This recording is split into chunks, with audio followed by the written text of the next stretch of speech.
ले लिया, ठीक है, पानी ले लिया। एक में मिलाया मैंने चीनी, शुगर, और दूसरे में मिलाया मैंने रेत, सैंड, और दोनों में ही अच्छी तरह से मिक्स कर दिया, दोनों को ही अच्छी तरह से मिक्स कर दिया, ठीक है। तो सैंड के चक्कर में, सैंड में तो क्या होगा, रेत में क्या होगा कि एक तरफ जाके ये डेपोजिट हो जाएगा, राइट, एक तरफ जाके ये डेपोजिट हो जाएगा। अभी अगर मैं, मेरा जो ये चीनी वाला पानी है, अगर मैं यहां से थोड़ा पानी लूं और यहां से पूरा पानी लूं, थोड़ा पानी लूं, लाइक चीनी का पानी पूरी तरफ से घुल चुका है, ठीक है। अब मैं यहां से थोड़ा पानी ले रहा हूं और इस तरफ से थोड़ा पानी ले रहा हूं। तो आप मुझे एक बात बताइए कि क्या टेस्ट में अंतर होगा क्या? यहां से जो आप पानी लिए हो और यहां से जो पानी लिए हो, क्या टेस्ट में अंतर होगा क्या? मिठास में अंतर होगा क्या? नो, मिठास सेम ही रहेगा, राइट। तो ये मेरा केस है होमोजेनियस का, जहां पे कंपोजिशन सेम रहता है through out the mixture, right. अब सेम केस अगर मैं यहां पे कर लूं कि यहां से मैंने थोड़ा पानी लिया और यहां से मैंने थोड़ा पानी लिया, क्या ये दोनों सेम है क्या? क्या ये दोनों सेम है क्या?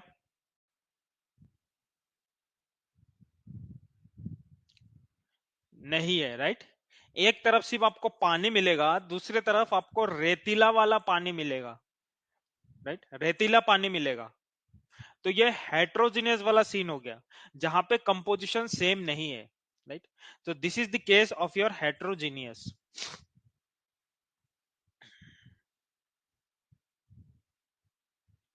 राइट। तो जो मेरा सॉल्यूशन है ये होमोजीनियस होता है, होमोजीनियस होता है, राइट। तो वही है कि अगर कंपोनेंट की बात करें सॉल्यूशन में, तो आपको क्या क्या मिलेगा कंपोनेंट में? सॉल्यूट और सॉल्वेंट मिलेगा, राइट, जिसको आप मिक्स करोगे तो आपको क्या मिल जाएगा? सॉल्यूशन। अभी हम देखते हैं कि सॉल्वेंट बाय कन्वेंशन किसे कहते हैं और सॉल्यूट किसे कहते हैं, राइट। तो फर्स्ट क्राइटेरिया तो यही है कि सॉल्वेंट का अमाउंट ज्यादा होना चाहिए और सॉल्यूट का अमाउंट कम होना चाहिए। फर्स्ट क्राइटेरिया तो यही है। और भी क्राइटेरिया है सर? यस। और एक क्राइटेरिया क्या है कि सॉल्वेंट का हाई डाइलेक्ट्रिक कांस्टेंट होना चाहिए, मतलब हाई पोलैरिटी होना चाहिए। कहने का मतलब ये है हाई डाइलेक्ट्रिक कांस्टेंट होना चाहिए, और सॉल्यूट का लो डाइलेक्ट्रिक कांस्टेंट होना चाहिए।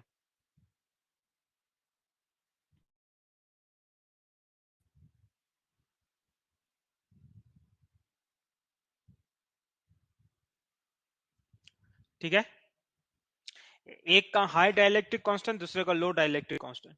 और जो सॉल्यूशन बनेगा, सॉल्यूशन का जो फेज होगा कि वो पानी है, सॉलिड है, वो डिपेंड क्या करेगा? वो सेम सॉल्वेंट का फेज पे ही रहेगा, मतलब phase of solution this should be equal to solvent, right, solvent, ठीक है। तो सॉल्वेंट क्या होना चाहिए? ज्यादा अमाउंट में होना चाहिए। दूसरा, इसका हाई डाइलेक्ट्रिक कांस्टेंट होना चाहिए, और इसका जो फेस रहेगा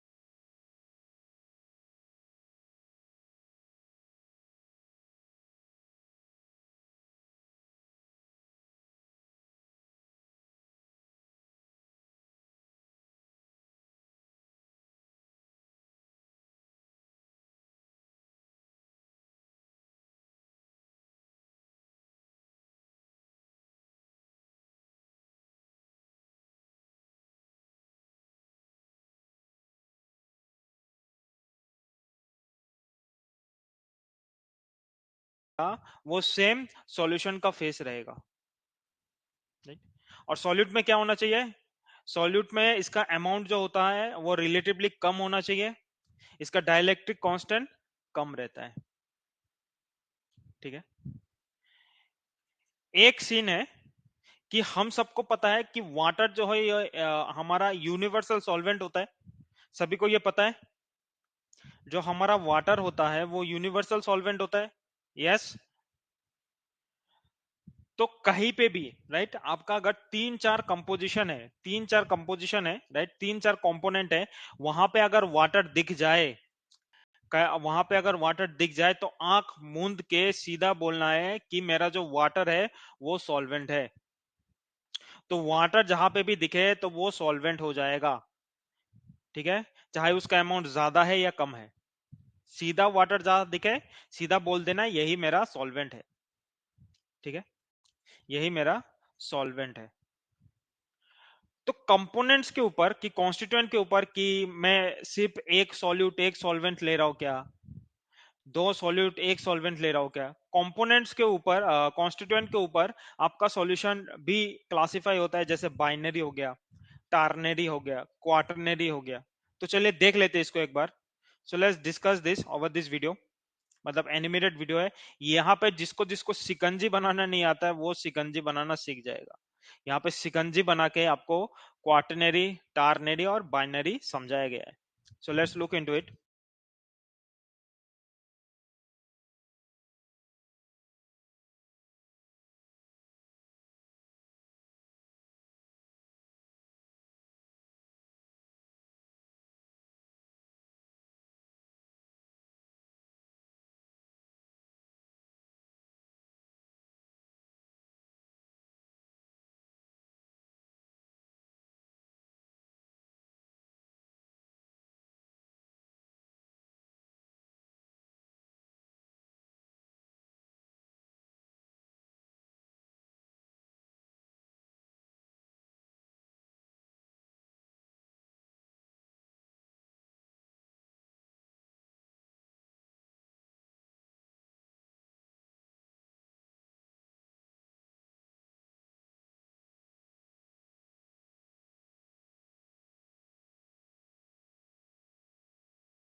यहां तक किसी को कोई डाउट?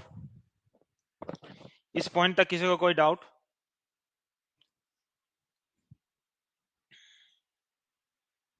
बहुत बढ़िया, बहुत बढ़िया। आप क्लास खत्म होते ही सबको शिकंजी बना के पिलाना अपने घर में, ठीक है। चलिए अभी हम देखते हैं types of liquid solutions, okay. Types of liquid solution एक बार देख लेते हैं। सो let's discuss this over this video.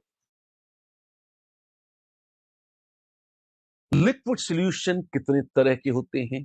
आइए इनकी बात करते हैं, कितने तरह के होते हैं। देखिए,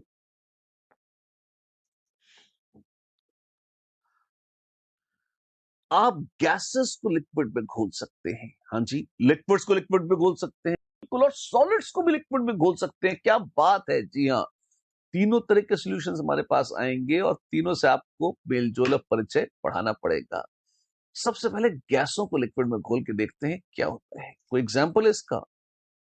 कार्बोनेटेड ड्रिंक्स तो बड़े पॉपुलर हैं। उसमें क्या होता है, CO2 को हाई प्रेशर पे पानी में ही घोल लेते हैं। अच्छा, तो CO2 डिजॉल्व इन वाटर, बिल्कुल CO2 can be dissolve in water, it is dissolve in water. अच्छा, ठीक है। लिक्विड्स में लिक्विड, अरे कितने सारे सॉल्यूशन होते हैं। अल्कोहल्स में अक्सर पानी मिला के रखते हैं, तो methanol is dissolve in water. तो मेथनॉल तो खैर बड़ी डेंजरस है, विष होती है। इथाइल अल्कोहल वगैरह में भी लोग पानी मिलाते हैं, पी पा के छुट्टी करते हैं, जो भी है ना। Not a great thing to do, but nonetheless it's popular in some reasons at least. Solids को लिक्विड में घोलते हैं, शिकंजी बनाई थी ना आपने। हाँ, नमक डाला चाह पानी में, सॉलिड को लिक्विड में घोला, सोल्यूशन बन गया। सबसे महान सोल्यूशन कौन सा है? 3/4 धरती उस सोल्यूशन से ढकी हुई है। अच्छा, उस सोल्यूशन में बड़े बड़े जीव जंतु रहते हैं, लोग नावें तराते हैं, जहाज चलाते हैं। हम समुद्रों की बात कर रहे हैं। माय गॉड, तो सॉल्ट सी क्या है? समुंदर is nothing but a solution of common salt and water. बड़ा सोल्यूशन है, वैसे बाइनरी में तो बड़ा कॉम्प्लेक्स सोल्यूशन, उसमें बहुत सारी चीजें हैं, लेकिन फिर भी सबसे मेजर सोल्यूट जो उसमें है वो है नमक, और सॉल्वेंट है ऑफ कोर्स पानी, राइट। समंदर एक महान, विशाल और बहुत ही खुला।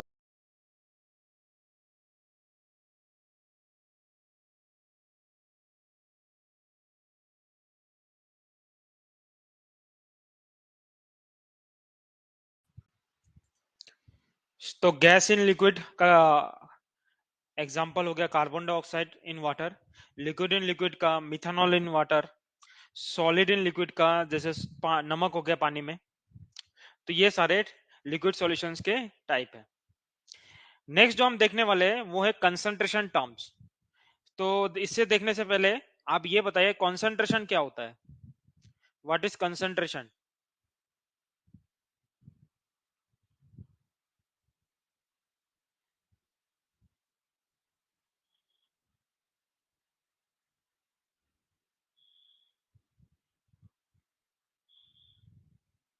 कंसंट्रेशन से क्या समझ में आता है?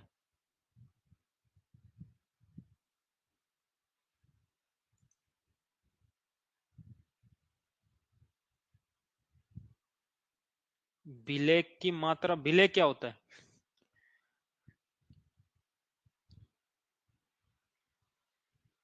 सॉल्यूट की मात्रा। और कोई? या आ, किसमें?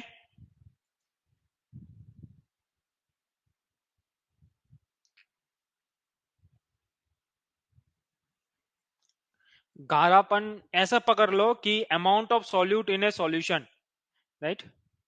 Amount of solute in the solution, ये होता है कंसंट्रेशन। अब कंसंट्रेशन को एक्सप्रेस करने का बहुत सारे कंसंट्रेशन टर्म्स है।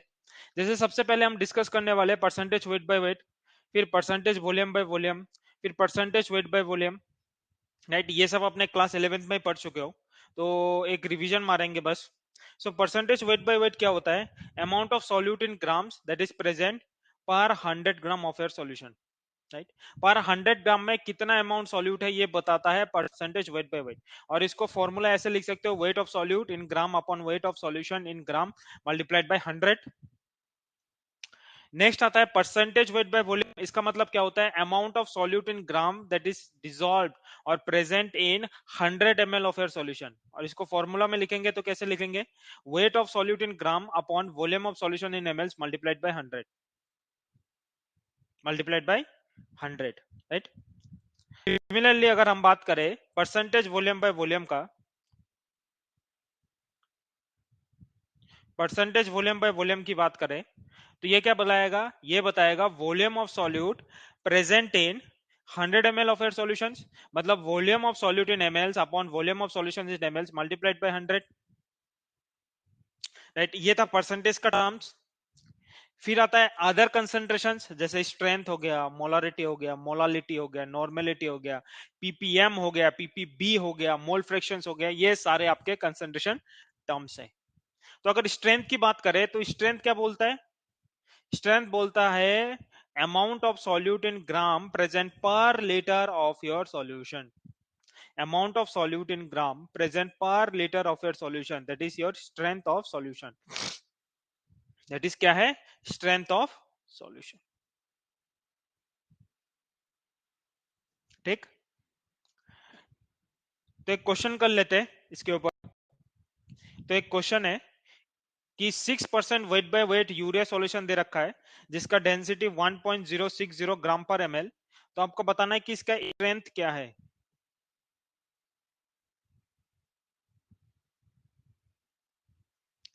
6% वेट बाय वेट दे रखा है, डेंसिटी ऑफ द सॉल्यूशन दे रखा है, आपको बताना है कि वेट कितना है, स्ट्रेंथ कितना है।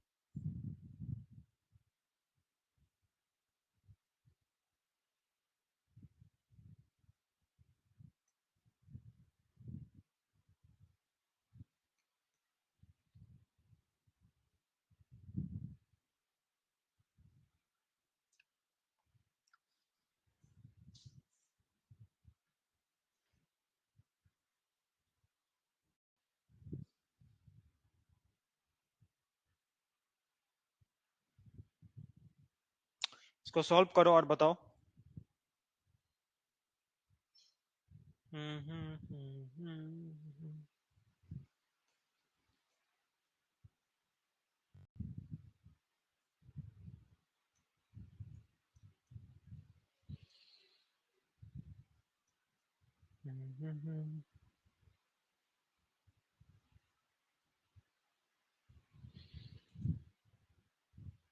60।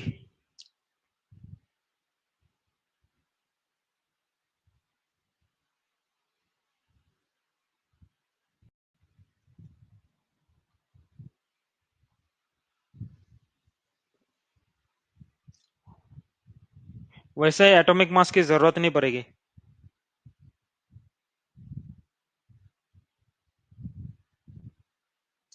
निकला किसी का? देखो 6% वेट बाय वेट का मतलब क्या है? 6 ग्राम यूरिया प्रेजेंट है 100 ग्राम सॉल्यूशन में, राइट?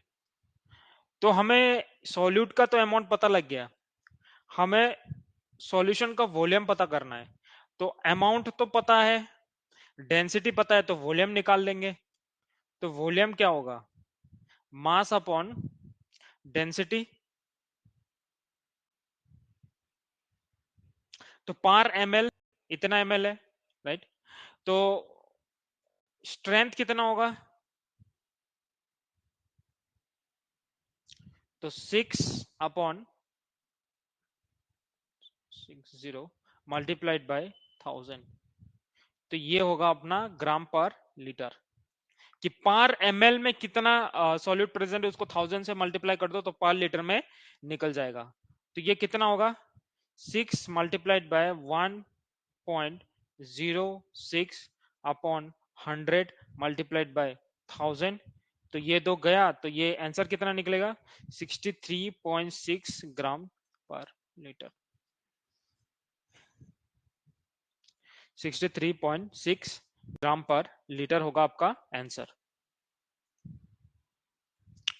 ठीक है, समझ में है सभी को?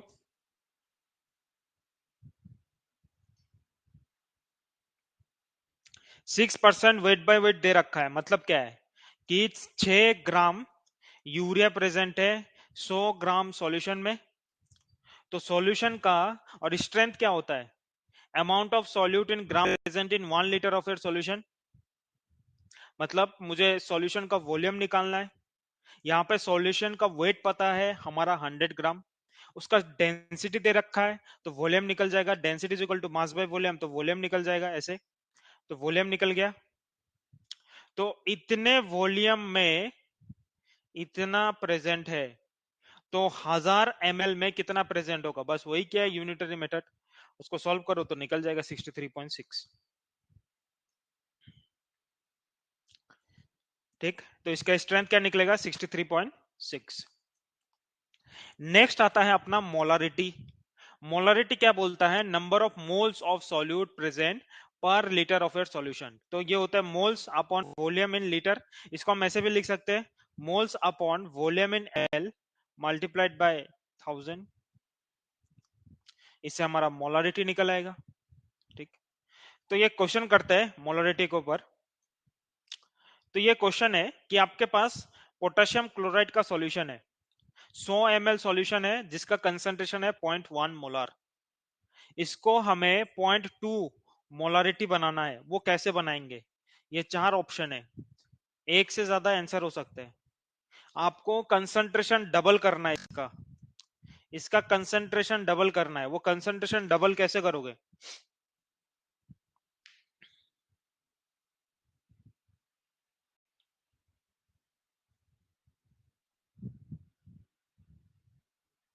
बताओ, कंसंट्रेशन डबल कैसे करोगे? मोलारिटी क्या होता है? मोल्स अपॉन वॉल्यूम होता है, राइट? कंसंट्रेशन डबल कैसे करोगे? या तो वॉल्यूम हाफ कर दो या फिर नंबर ऑफ मोल्स डबल कर दोगे, राइट? क्योंकि मोलारिटी क्या होता है? Moles upon volume, moles upon volume, right?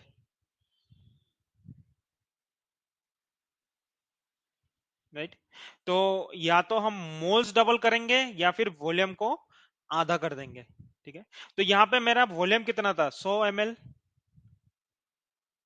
तो इसको अगर हम आधा कर दे, 50 ml बना दे, तो मेरा कंसंट्रेशन क्या हो जाएगा, डबल हो जाएगा। तो ये तो मेरा सही है।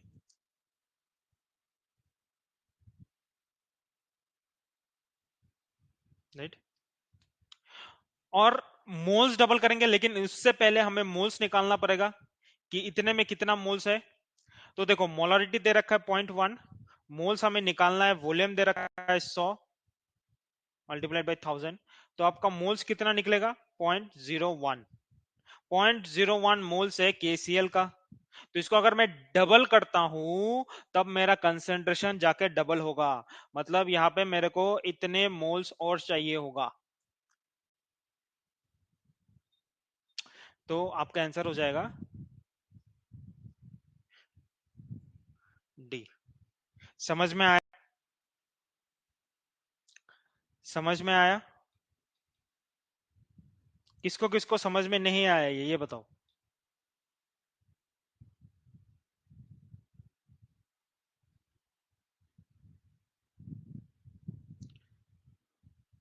देखो, अच्छा एक बात बताओ, अपने ग्लास में पानी लिया, पानी लिया 10 ml, 10 ml पानी लिया, और इसमें आपने 1 चम्मच चीनी डाला, राइट, और इसको मिला दिया। ठीक है, और उस पानी को पिया, तो आपको जो मिठास लगा, आपको उस मिठास को दुगना चाहिए। जो मिठास अभी है उससे दुगना मिठास चाहिए। तो आप क्या करोगे बताओ।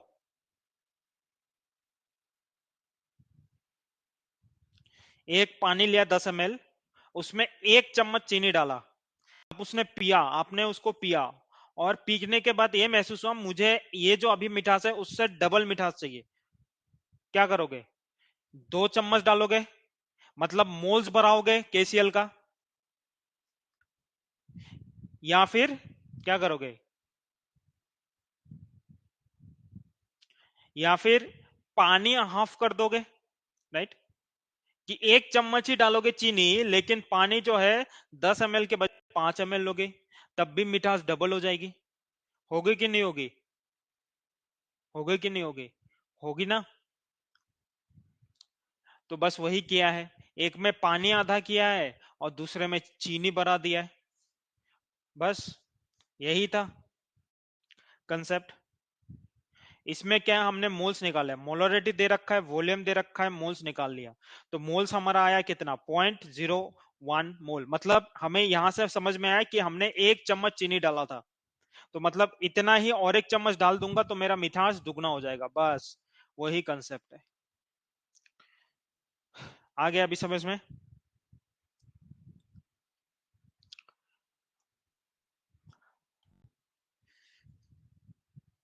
बहुत बढ़िया। तो आंसर हो जाएगा B and D. B and D. Next concept आता है मोलालिटी का। अब मोलालिटी क्या बोलता है कि number of moles of solute present per kg, per kg of your solvent. तो मोलालिटी जो स्मॉल एम से डिनोट होता है, it is the moles of your solute upon mass of solvent in kg. इसको हम ऐसे भी लिख सकते हैं कि n mass of solvent in gram multiplied by 1000, ऐसे भी लिख सकते हैं, राइट। तो ये हो गया हमारा मोलालिटी। फिर आता है नॉर्मेलिटी। नॉर्मेलिटी का मतलब क्या होता है, number of gram equivalent of solute dissolved in per litre of your solution. मतलब कि number of equivalents of solute upon volume of solution. और नंबर ऑफ इक्विवेलेंट क्या होता है, mass of the species upon equivalent mass. और equivalent mass क्या होता है, molar mass upon n factor, right.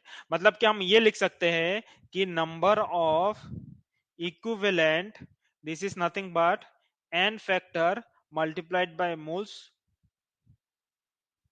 और हम ये भी लिख सकते हैं कि normality, this is equal to n factor multiplied by molarity. ये सब अपने 11th में ही डील कर चुके हो इसके साथ, मोल कंसेप्ट, राइट। तो ऐसे हम लिख सकते हैं, राइट। तो एन फैक्टर जो है, एन फैक्टर हम निकाल सकते हैं डिफरेंट स्पेसिस में के लिए, जैसे ऑक्सीडाइजिंग या फिर रिड्यूसिंग एजेंट हो गया, राइट, एसिड या बेस हो गया, सॉल्ट हो गया, तो उसके लिए एन फैक्टर कैसे निकालेंगे वो हम देखने वाले हैं अभी। तो उससे पहले एक बात बताओ,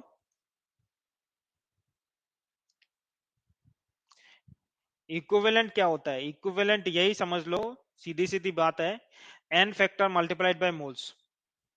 या फिर और सीधे में समझोगे तो फिर ये समझ लो कि mass of the species divided by the equivalent mass, that's it, right. और डेफिनेशन में जाओगे तो ऐसा है कि the mass of the substance that going to replace 8 gram of your oxygen, 35.5 gram of your chlorine, that is your equivalent mass. उतने complexity में नहीं जा, सिंपल ये समझ जाओ, mass upon equivalent mass. Equivalent mass का मतलब ये होता है molecular mass upon n factor, molecular mass upon n factor, या फिर ये वो समझ लो molar mass upon n factor, ठीक। अब ऑक्सीडाइजिंग एजेंट्स और रिड्यूसिंग एजेंट्स की बात करें तो oxidising agent, right, oxidising agent क्या होता है? What is oxidising agent?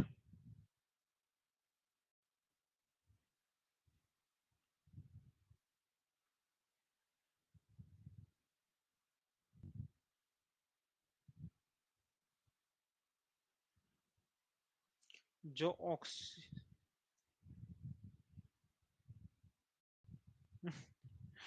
होता क्या है? ऑक्सीजन देता है।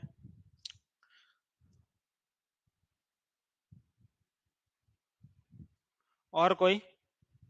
ऑक्सीडाइजिंग एजेंट क्या होता है, या फिर ऑक्सीडेंट क्या होता है? रेडॉक्स रिएक्शन में पढ़ा था ना आप लोगों ने लास्ट।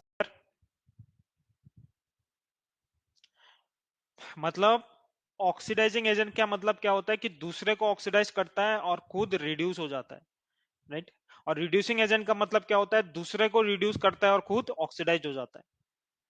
तो ऑक्सीडाइजिंग एजेंट और रिड्यूसिंग एजेंट के केस में हम क्या देखते हैं कि नंबर ऑफ इलेक्ट्रॉन्स, राइट, जैसे ऑक्सीडेशन हाफ रिएक्शन लिख लेंगे या फिर रिडक्शन हाफ रिएक्शन लिख लेंगे, उन सब रिएक्शनों में कितना इलेक्ट्रॉन्स इन्वॉल्व है वो बताता है उसका एन फैक्टर। जैसे कि अगर मैं इस रिएक्शन में देखूं तो इसमें 5 इलेक्ट्रॉन इन्वॉल्व है,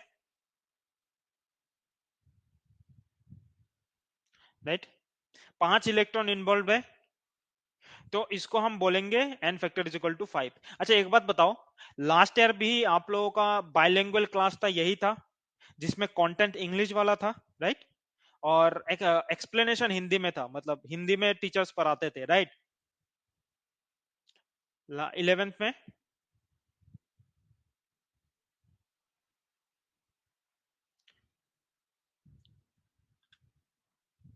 ओके,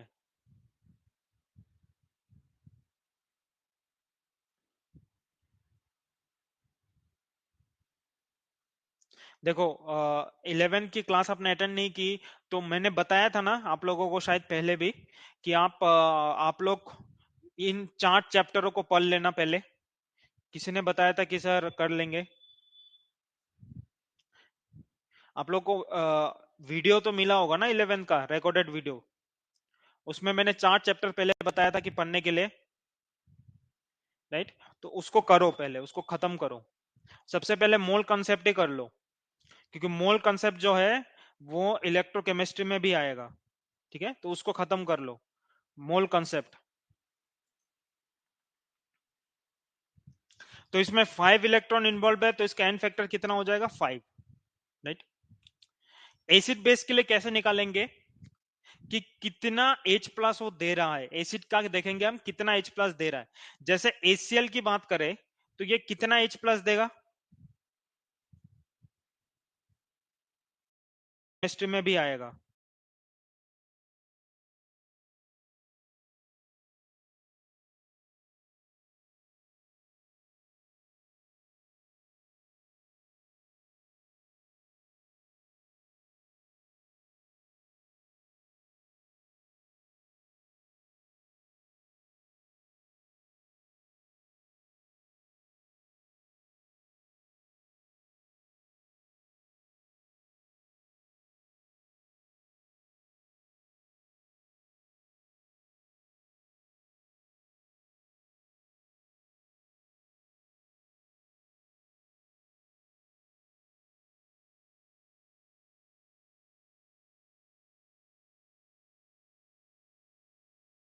ठीक है, तो उसको खत्म कर लो, मोल कंसेप्ट।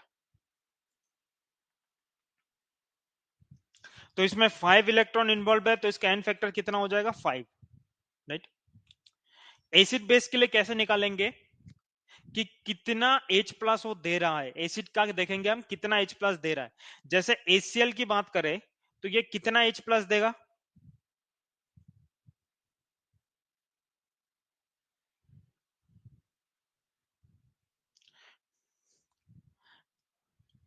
देखो, बात ऐसा है, स्टार्टिंग में ही मैंने बोल दिया था ना आप लोगों को, 12th के फर्स्ट क्लास में ही मैंने बोल दिया था ना, अभी 12th का हल्का चल रहा है, ठीक है, 11 को रिवाइज कर लो,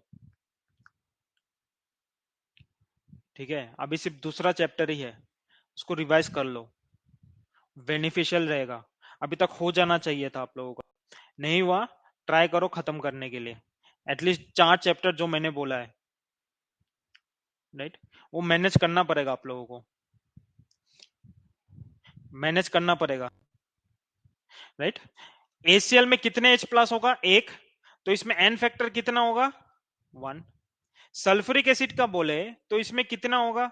H प्लस कितना देगा? H प्लस 2, बहुत बढ़िया, तो इसमें एन फैक्टर कितना होगा? 2, ठीक है। सिमिलरली बेस के लिए क्या होता है कि जितना वो OH माइनस देता है उतना ही उसका एन फैक्टर होता है। जैसे सोडियम हाइड्रोक्साइड की बात करें तो ये कितना OH माइनस देगा? एक, एक OH माइनस देगा, तो इसमें एन फैक्टर कितना होगा? 1। कैल्शियम हाइड्रोक्साइड की बात करें तो ये कितना OH माइनस देगा? 2, तो इसका एन फैक्टर कितना होगा? 2। बस यही है एसिड बेस का कंसेप्ट। सॉल्ट की बात करें तो सॉल्ट में क्या है कि आप या तो फिर कैटायन को देख लो या फिर एनायन को देख लो। कैटायन में कितने टोटल चार्ज है वो होगा उसका एन फैक्टर, या फिर एनायन में कितने टोटल चार्ज है वो उसका होगा एन फैक्टर। जैसे कि अगर मैं एल्यूमिनियम सल्फेट की बात करूं तो ये टूटेगा कैसे? 2 moles of aluminium ion and 3 moles of sulphate ion. तो अगर मैं सिर्फ इसका बात करूं तो इसमें कितने चार्ज है? कितने चार्ज है? 2 मोल्स ऑफ एल्यूमिनियम आयन में कितने चार्ज है? एक में 3 है, दो में कितना होगा? 6, तो इसमें एन फैक्टर कितना हो जाएगा? 6। That's it. आए समझ में? आए समझ में? बहुत बढ़िया। तो ये था एन फैक्टर की कहानी, ठीक है। अब नेक्स्ट हम पढ़ने वाले हैं पार्ट्स पर मिलियन। यहां बहुत बढ़िया। तो ये था एन फैक्टर की कहानी, ठीक है। अब नेक्स्ट हम पढ़ने वाले हैं पार्ट्स पर मिलियन। यहां तक किसी को कोई डाउट?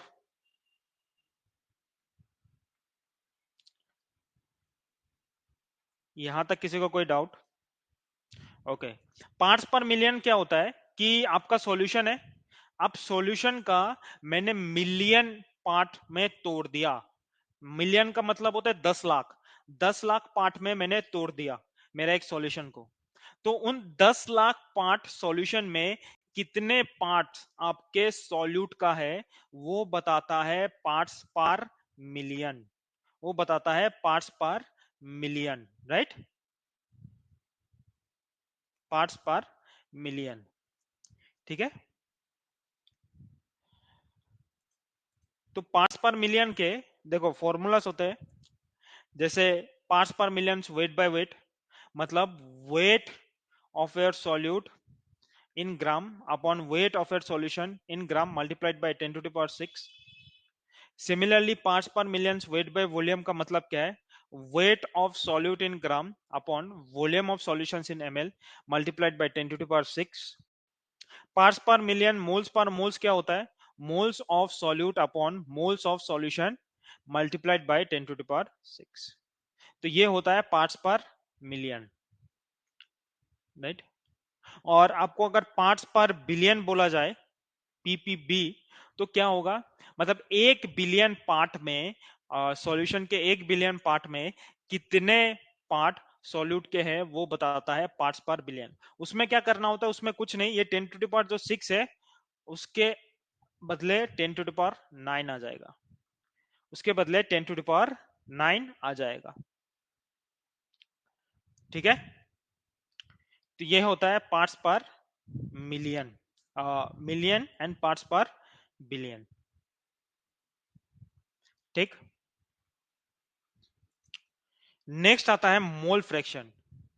मोल फ्रैक्शन इसे बोलते हैं काई। छी मत बोलना, इसका प्रोनाउंसिएशन होता है काई, और इसको लिखते हैं CHI में, राइट। इसको ऐसे बनाते हैं, काई ग्रीक वर्ड है, ग्रीक लेटर है बेसिकली, इसको बोलते हैं काई, राइट। इसका CHI स्पेलिंग होता है लेकिन बोलते हैं काई की तरह, राइट। या denoted like x but it is not that.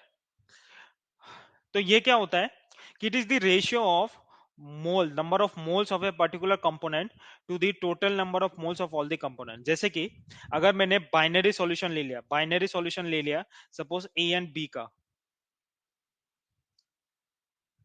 ठीक है, और मेरे को निकालना है मोल फ्रैक्शन ऑफ ए, तो ये कैसे निकालेंगे भला? तो ये ऐसे जाएगा कि ए का नंबर ऑफ मोल्स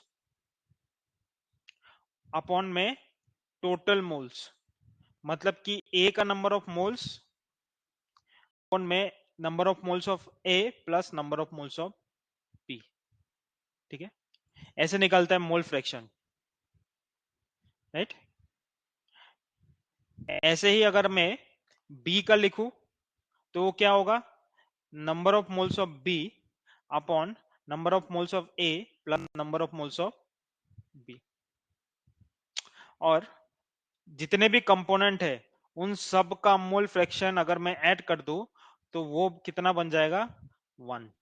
एक्स नहीं बोल सकते, इसको काय बोलते हैं, काय। साइंस के बच्चे हो, एक्ट लाइक दैट, सिंबल होता है, राइट, काय होता है, काय,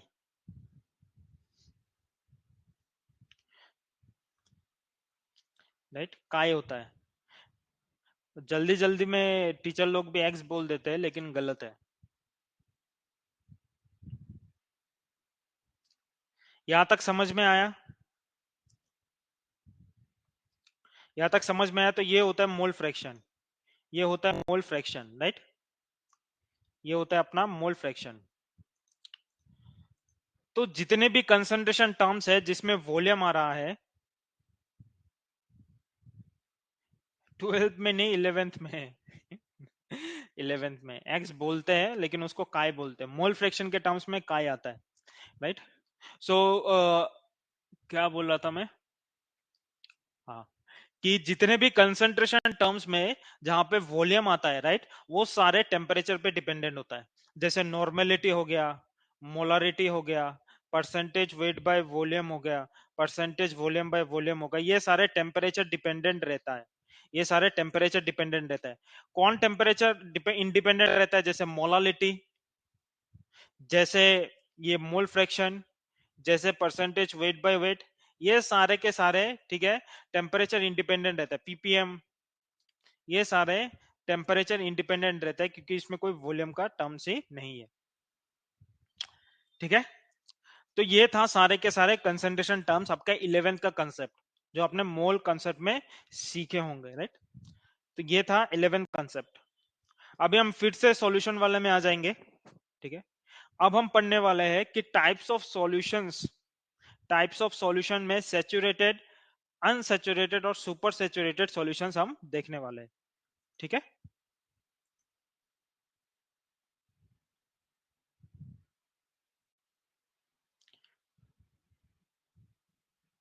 अच्छा, आप लोग 12th पास आउट हो?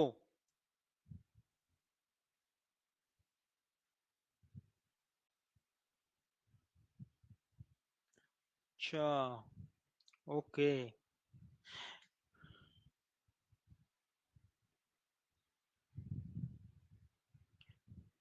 अच्छा, कोई कोई अभी 12th में है, कोई ड्रॉपर है, ठीक है।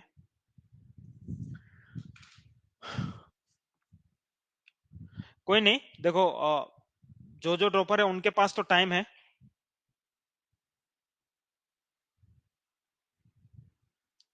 हाँ हाँ, मैं समझ रहा हूँ, इस साल आपने 12th का एग्जाम दिया है, ठीक है।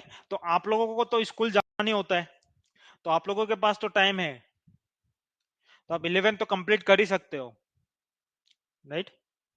आप लोगों को तो स्कूल जाना नहीं होता है ना, तो 3:45 से लेके 6:35 तक आप लोगों का क्लास रहता है, उसके पास तो टाइम ही टाइम है। तो आप कैसे कह सकते हो कि मेरे पास टाइम नहीं है?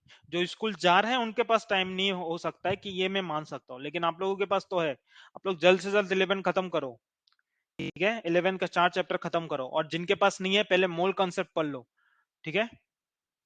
रिकॉर्डेड सेशन से मोल कॉन्सेप्ट पढ़ लो, एक बार वो कर लो, फिर हमारा जैसे 12th खत्म हो जाएगा ना, हम 11th भी कंसेप्ट क्लियर कराएंगे, मतलब 11 भी रिवाइज कराएंगे, लेकिन 12th पहले कराएंगे, इसलिए थोड़ा कर लो वो, राइट। देखो एटलीस्ट कल जो वेडनेसडे होगा ना, ठीक है, कल जो वेडनेसडे होगा, तो आप लोग एटलीस्ट ये कंसंट्रेशन टर्म्स कर लेना, ठीक है। एक कंसंट्रेशन टर्म्स कर लेना, जो आज हमने पढ़ा है, राइट। जो आज हमने पढ़ा है ये कंसंट्रेशन टर्म पढ़ लेना, और मोल कंसेप्ट पढ़ लेना, ठीक है। मोल कंसेप्ट पढ़ लेने का मतलब मोल्स मोल्स का रिलेशनशिप एवोगाड्रोस नंबर के साथ, राइट, फिर वॉल्यूम के साथ, ये सब पढ़ लेना मोटा मोटी, ठीक है।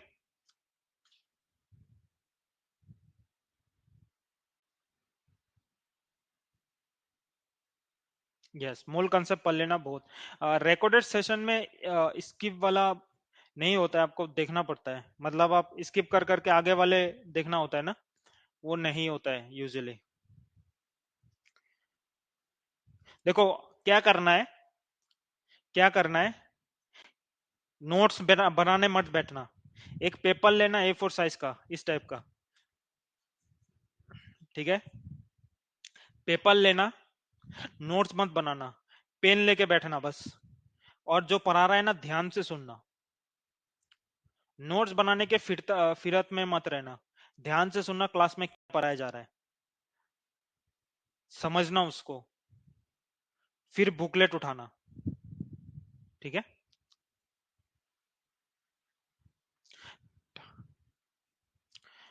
नोट्स वगैरह बनाने की जरूरत नहीं है, सब होगा PDF में। चलो, ये कर लेना, इसके बारे में और डिस्कस करेंगे क्लास खत्म होने दो, ठीक है। पहले हम ये पढ़ लेते हैं, सेचुरेटेड अनसेचुरेटेड और सुपर सेचुरेटेड एक बार पढ़ लेते हैं। सभी इसमें ध्यान दे दो,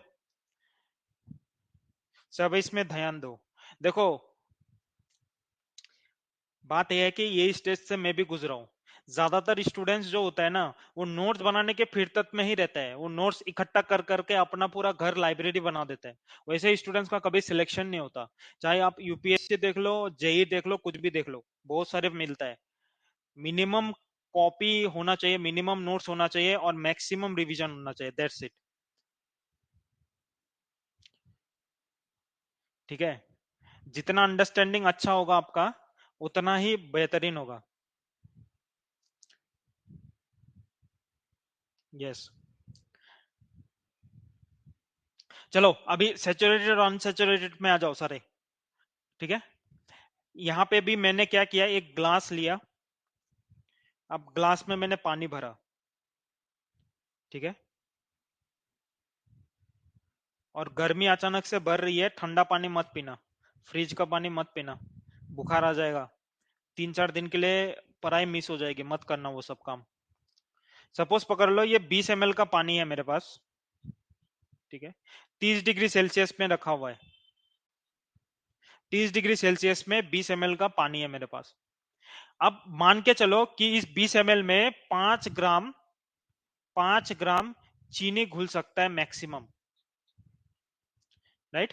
5 ग्राम चीनी घुल सकता है मैक्सिमम, ठीक है। अब देखो कंसेप्ट, अगर मैंने इसी पानी में अगर 2 ग्राम चीनी घोल दिया, इस पानी में मैंने 2 ग्राम चीनी घोल दिया, लेकिन मैक्सिमम कैपेसिटी तो 5 ग्राम का है, तो यहां पे सिर्फ और सिर्फ अभी तक मैंने 2 ग्राम चीनी डाला है, तो इसको हम बोलेंगे अनसेचुरेटेड सॉल्यूशन। इसको हम क्या बोलेंगे? अनसेचुरेटेड सॉल्यूशन, क्योंकि इसमें और 3 ग्राम ऐड हो सकते हैं, इसमें और 3 ग्राम चीनी ऐड हो सकता है। ठीक है, ठीक है। अभी थोड़ा मिठास बढ़ाते हैं, इसमें 3 ग्राम और डाल देते हैं। 5 ग्राम मैक्सिमम सॉल्व हो सकता था, डिसॉल्व हो सकता था, और 5 ग्राम ही मैंने डाल दिया, तब ये होता है मेरा सेचुरेटेड सॉल्यूशन, मतलब सेचुरेशन लेवल आ गया। हमारा होता है ना, पढ़ते पढ़ते थक गए और नहीं पढ़ा जाता, ब्रेक चाहिए, सेचुरेशन लेवल आ गया है, राइट? तो ऐसा ही समझ लो, सेचुरेटेड लेवल आ चुका है, राइट? सेचुरेटेड लेवल आ चुका है, अभी थोड़ा ब्रेक चाहिए। यस, तो ये है सेचुरेशन लेवल, ठीक है। अब इसके ऊपर एक कंसेप्ट आता है सुपर सेचुरेटेड। ये तो आपने 10th में भी पढ़ा होगा, अनसेचुरेटेड और सेचुरेटेड। उसके ऊपर आता है सुपर सेचुरेटेड, जो उसको हम डिस्कस करने वाले हैं, राइट? सो एक बार पढ़ लेते क्या लिखा हुआ है। It is a solution in which more amount of solute can be dissolve at a particular temperature, right? जैसे 2 ग्राम डाल दिया और 3 ग्राम और डाल सकता है। सेचुरेटेड सॉल्यूशन में क्या है? ए सॉल्यूशन इन विच,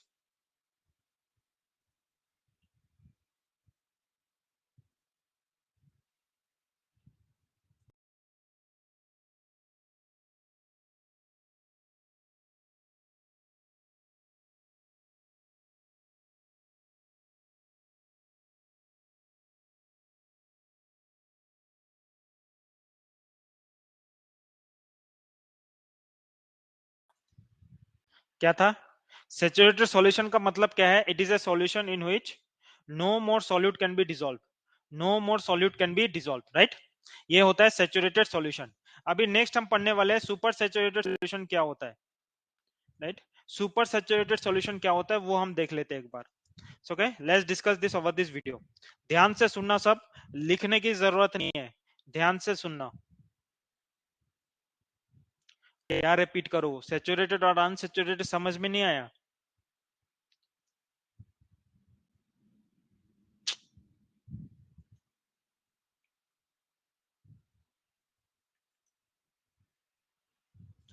इसको कोई चीनी का पानी पिलाओ भाई।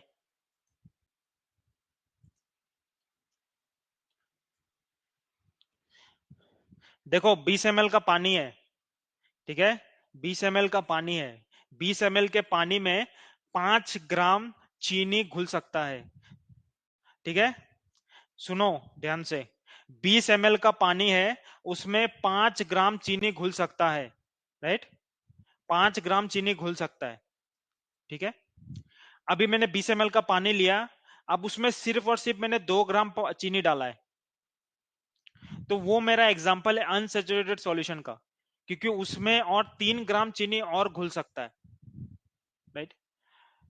ठीक है, तो 2 ग्राम चीनी 20 ml पानी में, ये है मेरा केस अनसेचुरेटेड सॉल्यूशन का। अब इस 2 ग्राम चीनी मैंने डाल दिया, इसके ऊपर मैंने 3 ग्राम और डाल दिया, तो मेरा ऑल टोटल कितना हो गया? 5 ग्राम।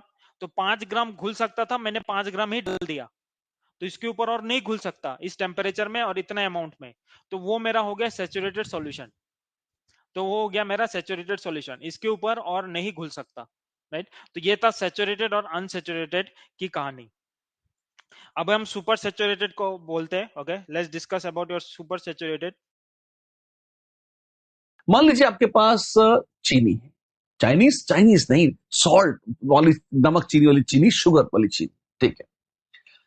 और मान लीजिए आपके पास थोड़ा सा पानी है, आपने उसमें रूम टेम्परेचर पर शुगर घोलनी शुरू करी, और घोलते घोलते घोलते घोलते आपको लगा कि आपने उतने पानी में 100 ग्राम्स चीनी घोल ली है, घुल गई, ठीक है, बड़ा मजा आया, मीठा मीठा पानी हो गया। अब और चीनी डालते हैं तो नहीं घुलती, क्यों? अब आपने कहा सब सैचुरेटेड सोल्यूशन बन गया, टेम्परेचर प्रेशर कांस्टेंट है, ठीक है।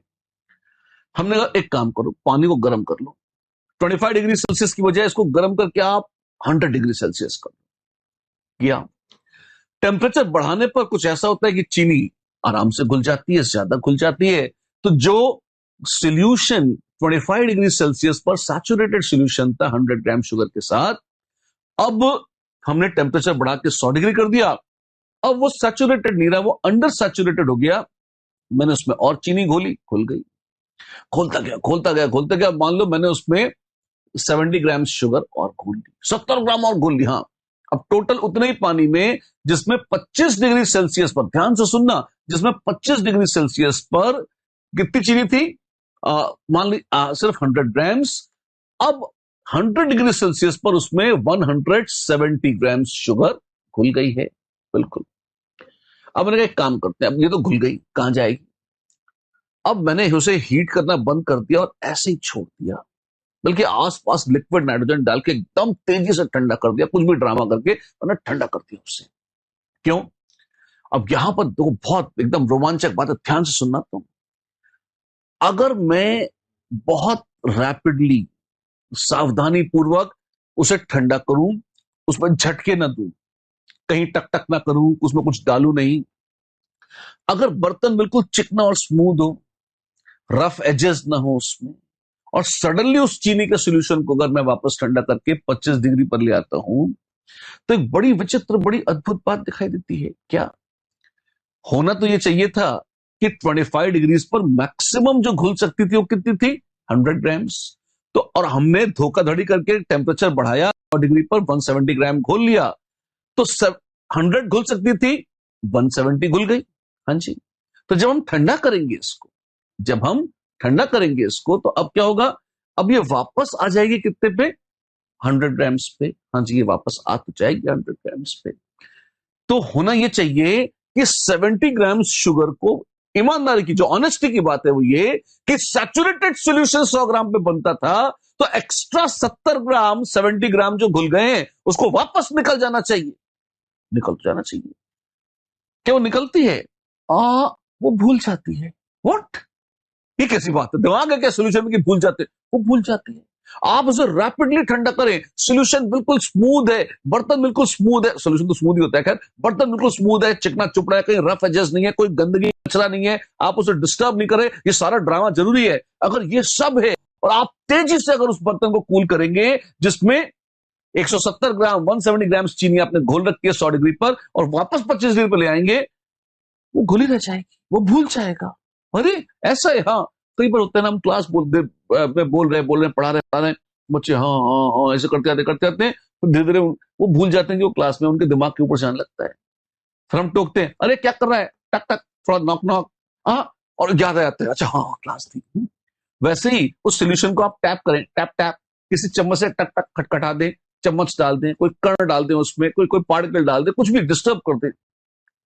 जैसे ही डिस्टर्ब करेंगे, एकदम से सोल्यूशन को याद आ जाएगा, अरे मेरे तो अंदर तो 100 ग्राम्स खुलनी थी, 170 कहां से आ गई। एकदम दर दर दर दर आप देखेंगे क्रिस्टलाइजेशन होगा, और चीनी के क्रिस्टल्स 70 ग्राम्स एक्स्ट्रा चीनी जो थी उस सोल्यूशन से निकल जाएगी। ये क्या हुआ, वो सोल्यूशन मेटास्टेबल था। हाँ, क्या क्या क्या, वो मेटास्टेबल, झूठ मूठ की स्टेबिलिटी थी। कैसे? जैसे आप कॉइन को मान लीजिए वर्टिकल रख रहे हैं, जैसे मोबाइल फोन है, आपने कहा कि जमीन पर रखेंगे तो रखा रहेगा, आपने कहा नहीं, इसको हम अगर ऐसे वर्टिकल रखें तो टिका के रख सकते हैं, बहुत सावधानी से टिका के रखें तो थोड़ी देर टिक तो जाएगा, लेकिन अगर आप इसको थोड़ा सा भी टेढ़ा करेंगे तो धड़ाम से गिर जाएगा। कुछ जैसे vertical coin, vertical mobile phone, इस तरह से अगर आप ये वर्टिकल रिमोट आप टिका दें तो जैसे तैसे रोते पीटे टिक तो सकते हैं, पर ये मेटास्टेबल है, आप हल्का सा डिस्टर्ब करेंगे तो वो लौट कर उस पोजीशन में नहीं आएंगे, वो धड़ाम से एक नए इक्विलिब्रियम पर चले जाएंगे, और ऐसी स्टेट्स कहलाती हैं मेटास्टेबल। झूठ मूठ की स्टेबिलिटी है ये। उस समय टिका तो है, जैसे तैसे टिका है, पर अगर हल्का सा डिस्टर्बेंस आएगा तो वो लौट कर नए इक्विलिब्रियम पर चला जाएगा, उस पोजीशन पर लौट कर नहीं आएगा। That's pretty strange. हाँ, ये बहुत विचित्र बात है, बात तो सही है। तो जो सॉल्यूशन हमने ठंडा करके, रैपिडली ठंडा करके बनाया था, चिकना बर्तन था, कचरा नहीं था, गंदगी नहीं थी, खटखट नहीं कर रहे थे, ये सारे ड्रामे के साथ हमने अगर कंसंट्रेटेड चीनी 170 ग्राम चीनी वाले सॉल्यूशन को ठंडा किया, तो 70 ग्राम एक्स्ट्रा चीनी रखे भी रहा और भूल गया। हाँ हाँ, वो भूल गया, है ना। तो हमने कहा मेटास्टेबल हो गया। ये सॉल्यूशन 25 डिग्री सेल्सियस पर, वो सॉल्यूशन जिसको रखनी तो थी 100 ग्राम खाली और 170 ग्राम गलती से रखे हुए है, ठीक है, डिस्टर्ब नहीं करे उसको, पर वो टिका तो है, मेटास्टेबल तो है, वो कहलाता है सुपर सैचुरेटेड सॉल्यूशन।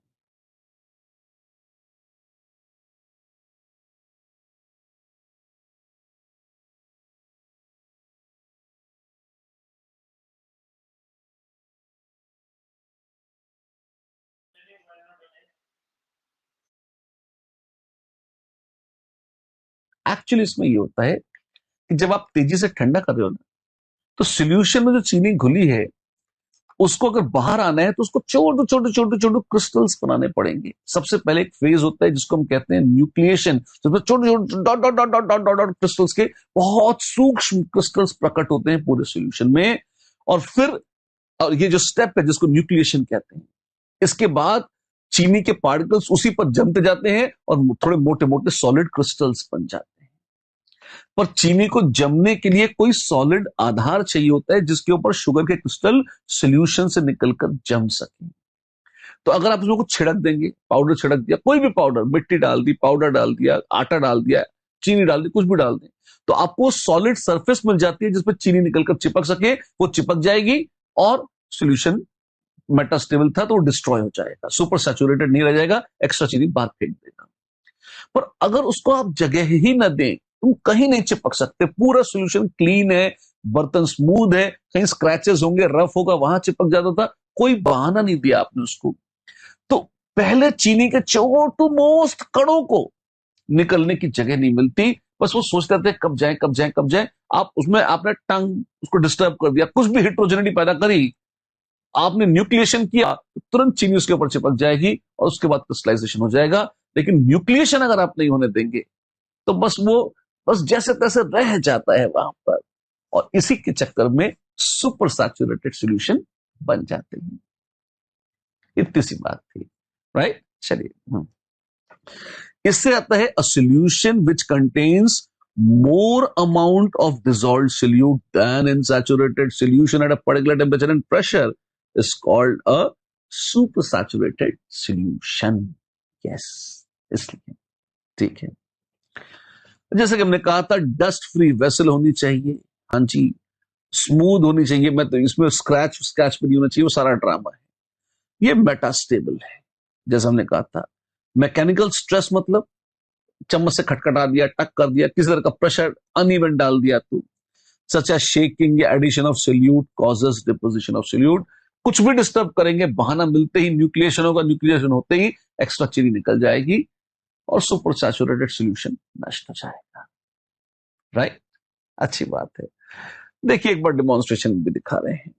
पानी है और चीनी है, अरे कितना मजेदार है। शरबत बनाएंगे, पिएंगे, पिलाएंगे, हाँ ठीक है, चलिए पहले तो पानी में घोल लीजिए।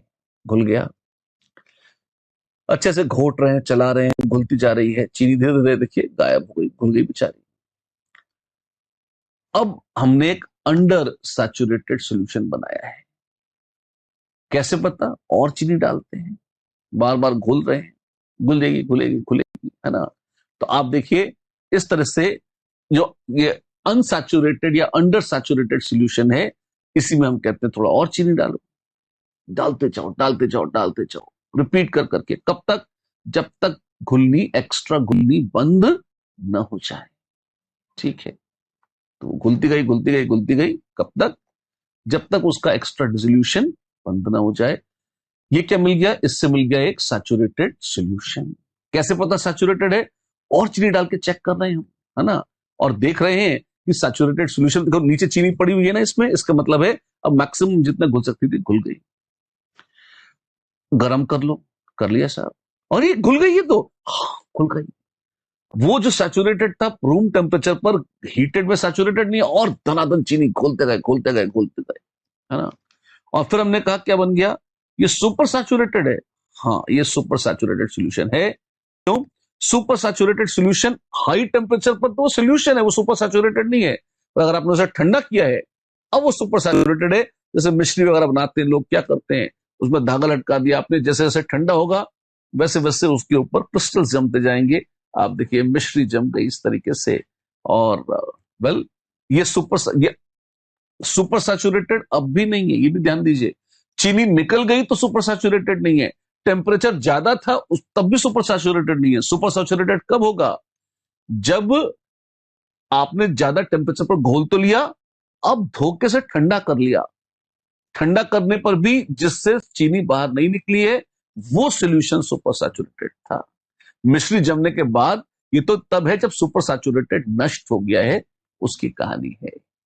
ठीक है, चलिए, मुझे उम्मीद है आपको पूरा समझ में आ गया होगा। आसान सी बात थी, अच्छी बात थी और बड़ी।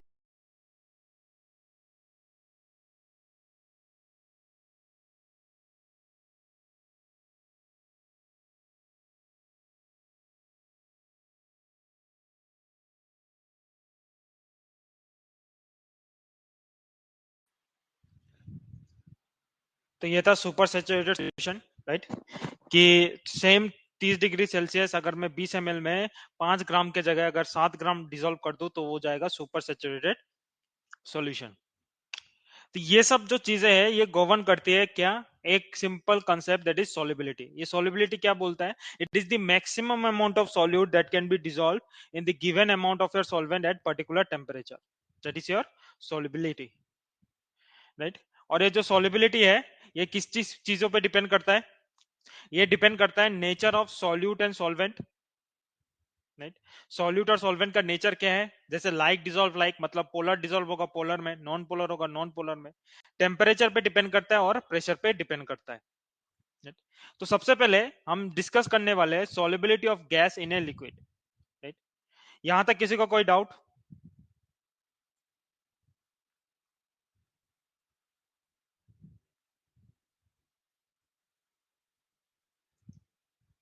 ओके, तो एक बार देख लेते हैं solubility of gas in a liquid. तो इसमें भी फैक्टर्स जो है वही है, नेचर ऑफ सॉल्वेंट और गैस इस पे डिपेंड करेगा, टेम्परेचर और प्रेशर। सो सबसे पहले हम देख लेते हैं nature of your solvent and gas. So let's discuss this over this video first. Nature का एक बहुत बड़ा फंडा है, लाइक डिसॉल्व्स लाइक। आप जैसे हैं आप उसी तरह के लोगों के साथ रहना पसंद करते हैं। ऐसे ही गैसेस जैसी हैं वो वैसा ही सॉल्वेंट पसंद करती हैं। अगर नॉन पोलर गैसें हैं, नॉन पोलर गैसेस O2 है, N2 है, CO2 है, ये नॉन पोलर है।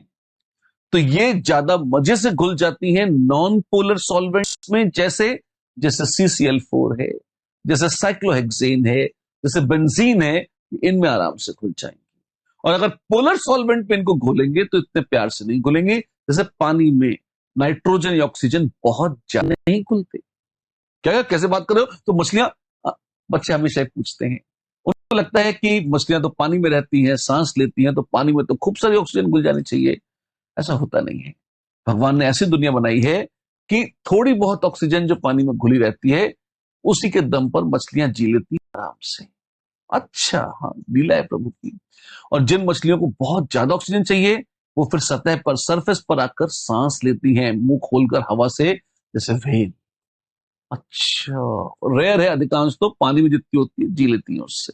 ठीक है, तो सॉलिड एक बहुत बड़ा फंडा है, लाइक डिसॉल्व्स लाइक, जो जैसा होता है वैसे ही घुलता है। नॉन पोलर गैसें नॉन पोलर सॉल्वेंट्स को पसंद करती हैं, पोलर सॉल्वेंट्स में ज्यादा नहीं घुलती। और जो पोलर गैसेस हैं, जैसे जैसे अमोनिया, अमोनिया मस्त घुलती है पानी में, अथाह मात्रा में अमोनिया पानी में घुल जाती है। क्यों? पानी पोलर, अमोनिया पोलर। यही नहीं, दोनों हाइड्रोजन बॉन्डिंग करते हैं, अमोनिया भी कूद कूद कर हाइड्रोजन बॉन्डिंग करती है, तो मजे से घुल जाती है। Ammonia is very very very highly, मतलब very highly soluble in water. उसी की बजाय अगर अमोनिया को आप बेंजीन में घोलेंगे, वो तो अच्छे से नहीं घुलेगी। क्यों? मजा नहीं आ रहा, इसलिए। अच्छी बात है। एक और चीज है, कभी कभी पानी में घुलकर कुछ चीजें आयोनाइज हो जाती हैं, जैसे जैसे HCl। HCl एक गैस है, हाँ। As a gas HCl ionise के फॉर्म, आयंस के फॉर्म में नहीं होती, कोवलेंट बॉन्ड होता है HCl, बड़ी अच्छी बात है। लेकिन जैसे ही वो पानी में घुलती है, पता है क्या होता है? क्या? HCl 100% टूट जाती है H+ और Cl- में, पानी में कंप्लीटली आयनाइज हो जाती है। यस, और इसके चलते पागलों की तरह घुल जाती है पानी में। If a gas undergoes ionization in a solvent, it becomes highly soluble in that solvent. जैसे HCl is very highly soluble in water. कितना हाईली? आपने लैब में HCl देखा है? हाँ, बोतली में रखा होता है. क्या आपको पता है HCl गैस होती है रूम टेम्परेचर पर? हाँ. तो बोतली में क्या होता है? HCl पानी में घोल के रखी जाती है. HCl इतनी घुल जाती है पानी में और निकलती नहीं इतने आराम से कि आप उसे आराम से पानी में घोल के उसका सोल्यूशन दे दो, लैब में पड़ा रहता है, HCl वापस भागती नहीं इतने आराम से उससे. अच्छा, तो अच्छा है, शानदार है, बिल्कुल. टेम्परेचर पर क्या डिपेंडेंस है? वो भी है भैया. कैसे? एक बात बताओ, जैसे जैसे तुम टेम्परेचर बढ़ाओगे वैसे वैसे क्या होगा? गैस के मॉलिक्यूल और तेजी से इधर भागेंगे तो निकल के सोल्यूशन से भाग ही जाएंगे. जैसे जैसे टेम्परेचर बढ़ाएंगे, सॉलिबिलिटी ऑफ गैसेस लिक्विड्स कम हो जाती है. गर्म पानी में कम गैसेस घुलती हैं और ठंडे पानी में ज्यादा घुल जाती हैं. नियम है ये प्रकृति का. और ये भी सच है, गैसेस अगर पानी में लिक्विड में घुलती हैं तो गैस फेज से वो कंडेंस्ड फेज में आ रही हैं, तो वो एक्सोथर्मिक रिएक्शन होता है, हीट भी निकलती है. शक्लियर प्रिंसिपल से भी देखिए कि ठंडा करेंगे तो ज्यादा घुल जाएंगी, गर्म करेंगे तो कम घुलेंगी. ठीक है. CO2 को देखिए, जैसे कार्बोनेटेड वाटर है आपके पास जिसमें से बुलबुले निकल रहे हैं CO2 के, एक ठंडे पानी में डालेंगे चैन से रह जाएगा.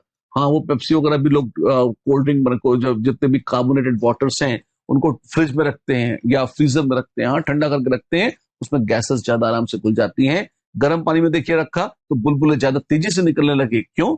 उसकी सॉलिबिलिटी कम हो गई इसलिए. अच्छी बात है. ठीक है.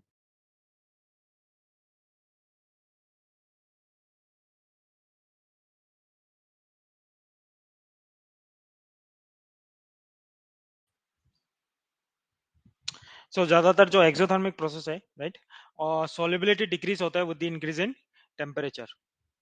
और पोलर जो है, polar gases it is soluble in polar solvents and non polar gases it soluble in non polar solvent. तो ये था nature of the solvent and gas की कहानी. नेक्स्ट आता है हमारा प्रेशर. तो प्रेशर से आता है हेनरीज लॉ, राइट.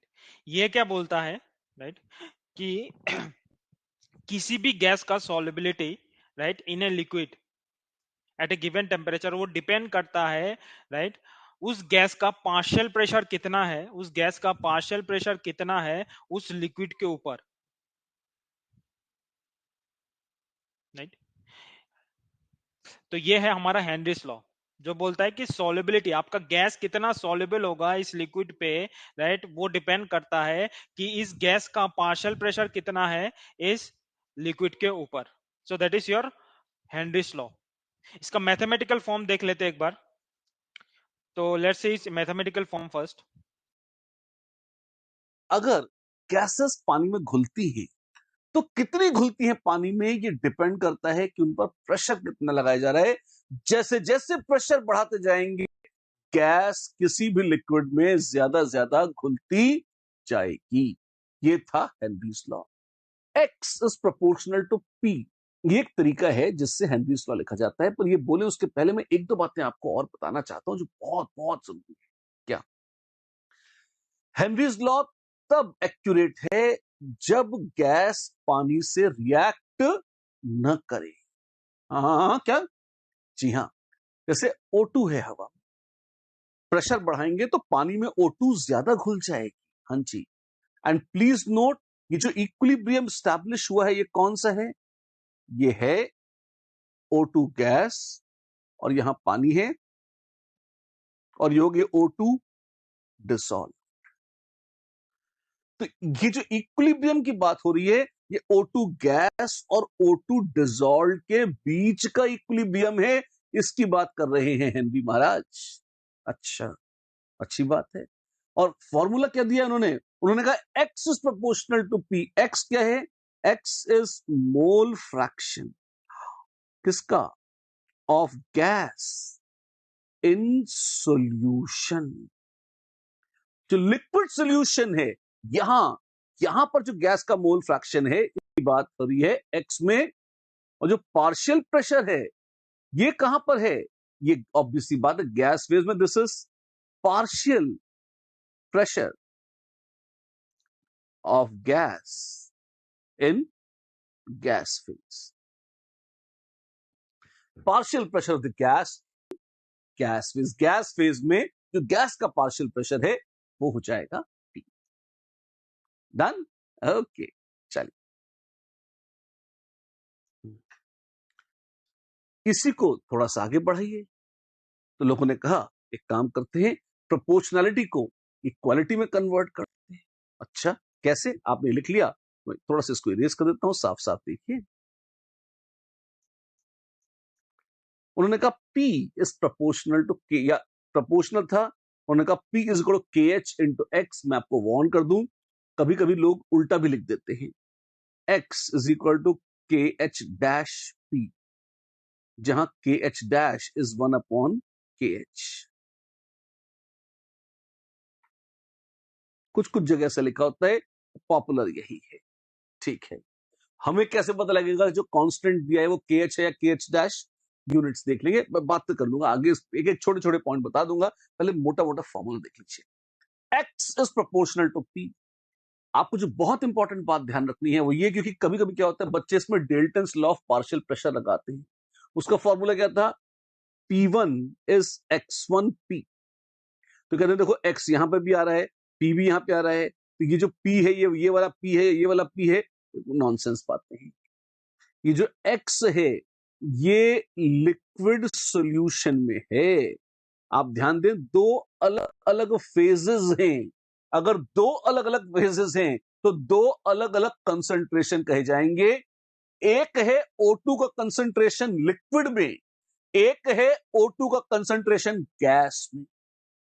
कंफ्यूज ना हो जाएं, इसलिए गैस में जो कंसंट्रेशन है उसको कंसंट्रेशन के टर्म्स में बोलकर प्रेशर के टर्म्स में बोला है। प्रेशर तो गैस का ही लगेगा। तो P क्या है? पार्शियल प्रेशर ऑफ गैस जो घुली हुई है, अच्छा, लिक्विड में, ठीक है। और ये प्रोपोर्शनल है किसके? Mole fraction of that gas in liquid. कि ज्यादा ज्यादा घुली है तो उसका मोल फ्रैक्शन ज्यादा होगा, कम कम घुली है तो उसका मोल फ्रैक्शन कम होगा। ये बात है। तो कौन कहां है? सबसे पहली बात है तो ये नहीं भूलना है, P जो प्रेशर है वो गैस फेज का पार्शियल प्रेशर है। हैं? हाँ है क्या? उस गैस का, किस गैस का पार्शियल प्रेशर है? अरे मेरे भैया, जिसकी तुम सॉल्युबिलिटी लेकर बैठे हो ना पानी में या लिक्विड में, उस गैस का पार्शियल प्रेशर है। जैसे यहां O2 का एग्जांपल है तो पार्शियल प्रेशर ऑफ O2 हो जाएगा। अगर नाइट्रोजन होती तो पार्शियल प्रेशर ऑफ N2 हो जाता, and so on and so fourth. ठीक है, ये तो बात समझ में आ रही है। अच्छी बात है, शानदार, है ना? तो ये क्या हो गया? ये तो हो गया पार्शियल प्रेशर ऑफ गैस। हाँ जी, X इन लिक्विड सोल्यूशन इस तरीके से। नाउ KH क्या है? KH है हेनरीज लॉ कांस्टेंट। X क्या है? X है mole fraction of unreacted gas in the solution. ठीक है,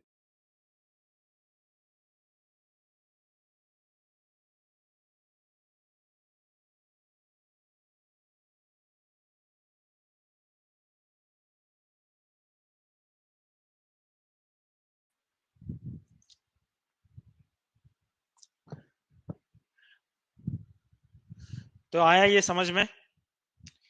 पार्शियल प्रेशर, देखो इसका मतलब क्या है? सपोज एक कंटेनर है, इसमें पकड़ लो एक गैस है जिसका कलर में येलो से रिप्रेजेंट कर रहा हूं, एक है ग्रीन, एक है रेड। ठीक है, एक कंटेनर है, एक पर्टिकुलर टेम्परेचर सपोज T में है, और इस कंटेनर, क्लोज कंटेनर में तीन गैस है आपका, येलो, ग्रीन और रेड। राइट? जो इस कंटेनर में जो प्रेशर ये रेड वाला करेगा, ठीक है, उसका हम बोलेंगे पार्शियल प्रेशर ऑफ रेड। जो प्रेशर, ठीक है, इस क्लोज्ड कंटेनर में जो प्रेशर रेड वाला, हाँ, ये एक्स बोलते हैं, जल्दबाजी में बोल देते हैं, मोल फ्रैक्शन को काई से ही रिप्रेजेंट करते हैं। Right? This is not your x. X ऐसे होता है, कभी उसमें जल्दबाजी में एक्स बोल देते हैं, दिस इज काई। देखो,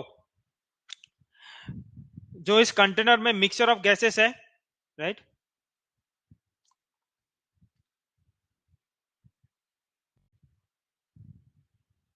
ये काय है, काय, ये एक्स नहीं, काय है, काय, देख नहीं रहे हो क्या, ऐसे रिप्रेजेंट कर रखा है, मोल फ्रैक्शन को काय से ही रिप्रेजेंट करते हैं। यहाँ पे देखो जिसने पूछा है, हाँ देखो, जो ये पार्शियल प्रेशर है, जैसे ये रेड वाला जो इस कंटेनर में प्रेशर लगाएगा वो उसका पार्शियल प्रेशर होगा, जो ग्रीन वाला प्रेशर लगाएगा ये इसका पार्शियल प्रेशर होगा। मतलब कि मिक्सचर है, कंटेनर मिक्सचर ऑफ गैसेस है, तो इंडिविजुअल गैस जितना प्रेशर लगाएगा उस पूरे कंटेनर में, राइट, तो उसको हम बोलेंगे उस गैस का पार्शियल प्रेशर।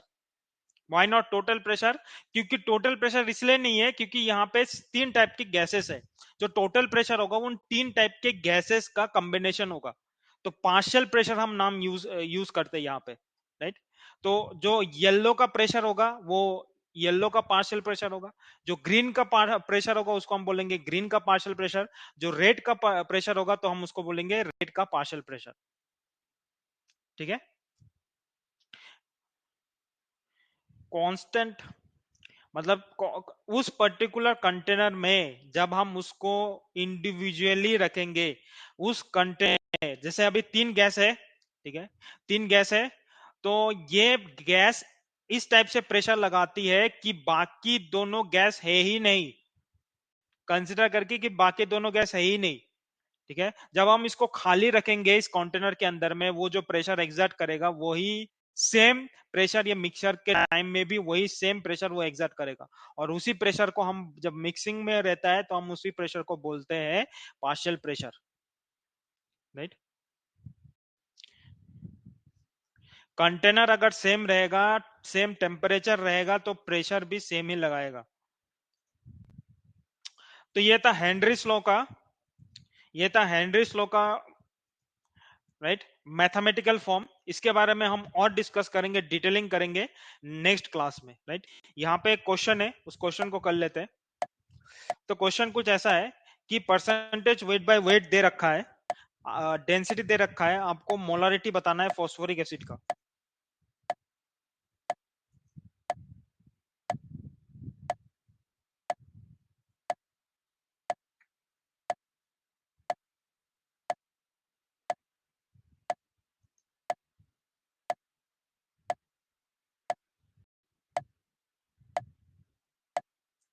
फॉस्फोरिक एसिड का मोलारिटी बताना है, चलो मैं बता देता हूं क्या होगा। कि मोलारिटी होता है, ये फॉर्मूला है 10 multiplied by percentage wait by weight multiplied by density upon molar mass. तो यहाँ पे परसेंटेज वेट बाय वेट कितना दे रखा है 4.9, डेंसिटी कितना दे रखा है 1.22, और मोलर मास कितना है फॉस्फोरिक एसिड का 98। तो ये जाएगा 20 से ये जाएगा, तो हमें मिल जाएगा 0.61। तो आपका आंसर क्या हो जाएगा, ए यहाँ पे, ये होगा आपका आंसर। ठीक है, anyone having any doubts any query? तो यहाँ पे कुछ प्रैक्टिस क्वेश्चंस है, इसको नोट डाउन कर लो। This is your first question, this is the answer for it, and this is the next question, and this is the answer for it. So that's it for this today's session. So attend this class regularly, practice and revise the concepts and give the test whenever it is allowed to you. तो आज जितना भी पढ़ा गया है ज्यादातर 11 का concept ही था, तो उसको रिवाइज करना है, और थोड़ा बहुत ही हमने 12 के कंसेप्ट को टच किया है, राइट। नेक्स्ट क्लास में हम और डिटेलिंग करेंगे हेनरीज लॉ के ऊपर। So thank you all, bye, let's meet in our next class, thank you.